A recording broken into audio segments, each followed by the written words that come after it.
Бројот на заболени од грип во последната недела достигна 2726 случаи, што представува раст од 97% во споредба со истиот период минатата година. Според извештајот на Институтот за јавно здравје, најголем дел од заболените се лица на возраст од 15 до 64 години. Највисока инциденца е забележана кај децата од 5 до 14 години, каде што бројот на заболени достигна 655 случаи. Лекарите предупредуваат на зголемена активност на вирусите и повикуваат на мерки за заштита.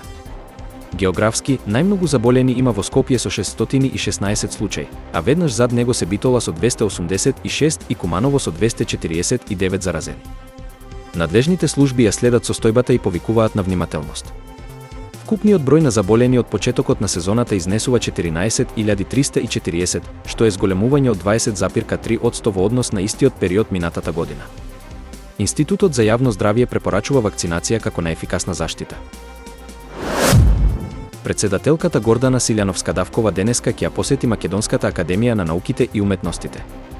Оваа посета се очекува да биде од значење за соработката меѓу институциите. Според соопштението од нејзиниот кабинет, председателката ќе одржи средба со раководството на МАН. Разговорите ќе бидат фокусирани на научниот развој, уметноста и актуелните прашања во академската заедница.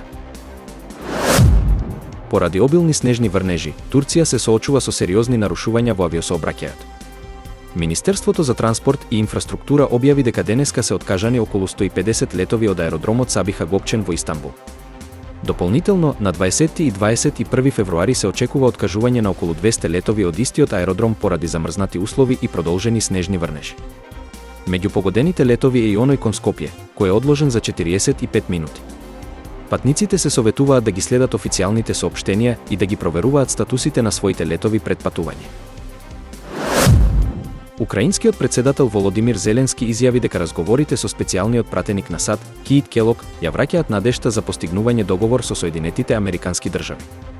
Оваа изјава доаѓа по неодамнешните тензии меѓу Киев и Вашингтон, предизвикани од коментарите на американскиот председател Доналд Трамп, кој го нарече Зеленски диктатор без избори.